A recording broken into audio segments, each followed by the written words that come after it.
नमस्कार, मैं हूं सुमन तिवारी और आप देख रहे हैं एसटी न्यूज।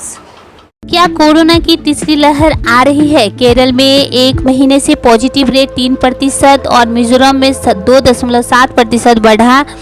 महाराष्ट्र में 1.4% की कमी आई। देश में कोरोना के नए मामले रोजाना 40,000 से ज़्यादा आ रही है। वैज्ञानिकों का मत है कि अगस्त में ही तीसरी लहर आ सकती है। लेकिन अगर कोरोना टेस्ट पॉजिटिविटी रेट की बात करें तो आंकड़े राहत देने वाले ही है। 1 मई से 1 अगस्त के बीच देश के कोरोना टेस्ट पॉजिटिविटी रेट में 18.9% की गिरावट हुई है। दूसरी लहर आने से पहले 1 मार्च से 1 अप्रैल के बीच इस रेट में 5.7% का इजाफा हुआ था। इसके बाद ही दूसरी लहर ने देश में तबाही मचाई। दूसरी लहर के दौरान 15 अगस्त से 15 मई के बीच पॉजिटिविटी रेट में 3.7% की बढ़ोतरी देखी गई थी। इसकी तुलना में 7 जुलाई से 7 अगस्त के बीच में देश में पॉजिटिविटी रेट में सिर्फ 0.1% की बढ़ोतरी हुई है। क्या है कोरोना टेस्ट पॉजिटिविटी रेट? एक हफ्ते में कोरोना टेस्ट कराने वाले 100 लोगों में से जितने लोगों की रिपोर्ट पॉजिटिव आती है उसे पॉजिटिविटी रेट कहते हैं। पॉजिटिविटी रेट में कमी आना अच्छा संकेत है। सबसे ज़्यादा मामले वाले 10 राज्यों में से 2 में बड़ा पॉजिटिविटी रेट। देश के सबसे ज़्यादा मामले वाले राज्यों की बात करें तो केरल में रोजाना करीब 20,000 नए केस दर्ज किए जा रहे हैं।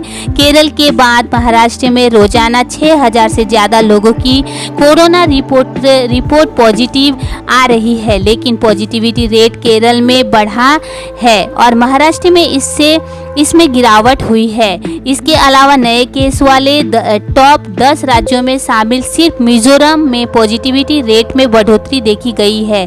केरल और महाराष्ट्र के बाद कर्नाटक, आंध्र प्रदेश और तमिलनाडु में सबसे ज़्यादा नए मामले दर्ज किए जा रहे हैं। अच्छी बात यह है कि 1 महीने में इन तीनों राज्यों में भी पॉजिटिविटी रेट में गिरावट हुई है। कर्नाटक में 0.5%, तमिलनाडु में 1% और आंध्र प्रदेश में 1.4% की कमी आई है। इन 5 राज्यों में से केरल को छोड़कर बाकी सभी जगह 7 जुलाई से 7 अगस्त के बीच नए केस ज़्यादा रिकवरी हुई है। सबसे ज़्यादा नए केस वाले राज्यों के हाल। केरल 7 जुलाई से 7 अगस्त के बीच 5.22 लाख नए केस दर्ज किए गए, जबकि 4.48 लाख लोगों ने इस बीमारी को मात दी। यहाँ इस बीच पॉजिटिविटी रेट 3% बढ़ा। महाराष्ट्र में 7 जुलाई से 7 अगस्त के बीच राज्य में 2.24 लाख नए केस दर्ज किए गए, जबकि 2.58 लाख लोगों ने इस बीमारी को मात दी। यहाँ इस दौरान पॉजिटिविटी रेट 1.4% कम हुआ। कर्नाटक 7 जुलाई से पॉजिटिव रेट 1.6% था, जो 7 अगस्त को कम होकर 1.1% रह गया। इस दौरान राज्य में 54,579 नए मामले दर्ज किए गए और 68,751 लोगों ने इस बीमारी को मात दी।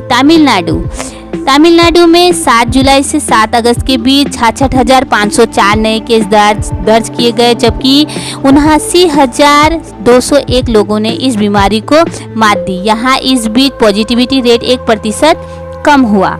आंध्र प्रदेश 7 जुलाई से 7 अगस्त के बीच 59,227 नए केस दर्ज किए गए, जबकि 80,414 लोगों ने इस बीमारी को मात दी। इस दौरान यह पॉजिटिविटी रेट 1.4% कम हुआ।